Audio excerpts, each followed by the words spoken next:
I'm Hanadie, reporting for Kids First. Today I have the pleasure of speaking with Jason Brown and Sean Olson about their new film, Camp Hideout. With 4 Emmy Awards, Sean Olson is well known for directing sci-fi thriller Max Winslow and House of Secrets. At the helm of Called Higher Studios, Jason Brown is a driving force in faith-based filmmaking. His message is to propagate Christ's message through impactful cinema.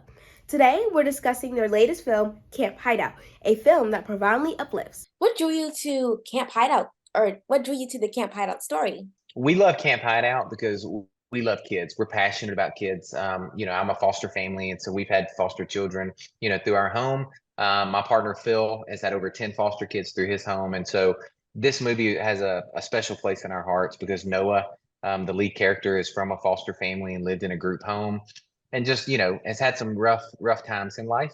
And so that's caused him to build some walls around himself. And so through this movie, you get to watch Noah really get introduced to these other kids at the camp, and you get to watch these counselors really love on Noah. And then it turns into this very fun movie with a lot of physical comedy and a lot of pranks and things of that nature. And, we have the YouTube stars from Tic Tac Toy and Family Fun Squad in there. And so we were just really drawn to the movie just to make something great for kids. Oh, wow. I absolutely love that answer. Okay, so my next question is for Mr. Olson. So this film includes such nostalgia charm. As a director, how did you capture that timeless essence? Well, I grew up as like a fan of movies from like the early 80s, like movies like E.T. and Back to the Future and The Goonies. And those were all like super kid led. And so for me it was thinking back to, how I felt watching those. Not only that, I have a 10 and a 12-year-old boys, Mhm. and so I've kind of seen what they have started watching over the years.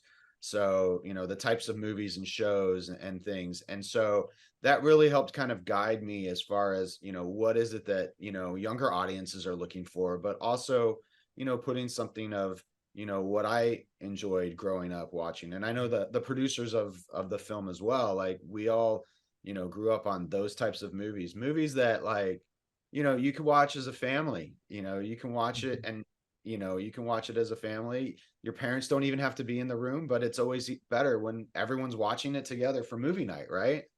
Yeah, so some just like using like some of your personal childhood favorites and just thinking back to like how you felt by watching that, you were able to convey it in the movie. Yeah, and there's a lot of like elements in the movie that kind of throw back to that. Like we have like the character like talking to the camera, which is very like Ferris Bueller's Day Off. We have the Home Alone type pranks and stuff. And we wanted to make it very kid driven. So where the kids were smart, a lot of times they're smarter than the adults in the film, Mm. especially at the end. And so we really wanted to make it that type of film, but where the adult characters in the background could give us some advice, some of the kids advice and guidance. That's so cool. So my next question is for Mr. Brown. As the film's producer, how important was it for you to convey the themes of family and belonging in this film? Oh, very important. I have an 11-year-old little boy and a 14-year-old little girl. And so, my goal is always to be able to sit down with them and watch anything that I make. And I want them to watch things that lift them up. I want them to watch things that make them a better person.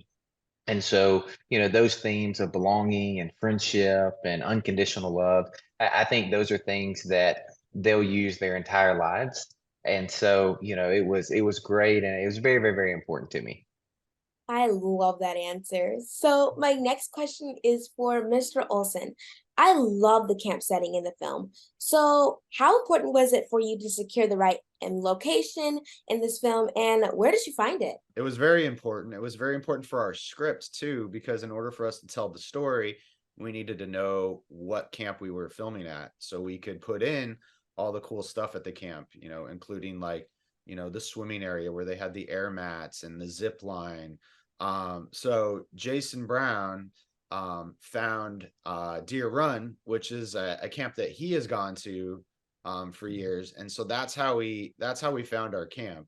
And I mean, it's an incredible camp. Like, they've got climbing walls, they've got zip lines, like I mentioned, there's archery, they've got gaga ball, they've got anything that you can think of camp wise, they have. And it's such a cool camp. Yeah. Oh, wow. So my next question is for Mr. Brown. So Noah faces challenges within the foster care system, which you tackle with such grace. So how did you balance the lightheartedness of the film with the deeper emotional ones? I'm gonna have to say that Sean did a really great job. Sean, as the director of the movie, was the person who was responsible for telling the story and getting the performances out of the actors. I think from a producer standpoint, our goal was to show real life, right, and to show who Noah was. Hanadie, I'm sure you can relate. There's some kids at school who sometimes may bully people or who may act out in class, and it's not because they're bad kids. Normally it's because they've had a bad day, or they're hurt, or just something has gone wrong in their life that may not even be their fault. And Noah has a lot of that. And I think Sean tackled it really well to show that these other kids look past that, and these other kids wanted to still be his friend and wanted to come alongside him. And I think that's something that, we as adults can learn from kids, and kids can also watch this movie and pull something from it. So my next question is for Mr. Olson. So Corbin Bleu's character, Jake, has a transformative impact on Noah. How did you guide the development of their friendship on screen? Well, like, Corbin's been acting since he was 2 years old. And so as an actor in the movie, and with having a lot of kids in the movie, he was already playing the mentor role, because a lot of the kids in the movie, they've never been on a movie set before. And so I feel like that is something that he brought directly into his character as it developed. And those scenes we worked on a lot between him and Ethan Drew, who played Noah. We really talked about where they were at in the movie and the moments. And he's such a joy to work with. He really, like I said, he's a very good mentor, and so that really came out in the performance. Sounds very great. Oh, he's super great. Have you seen High School Musical? No, I actually haven't. Oh, you haven't? Okay. So my last question is for both of you guys.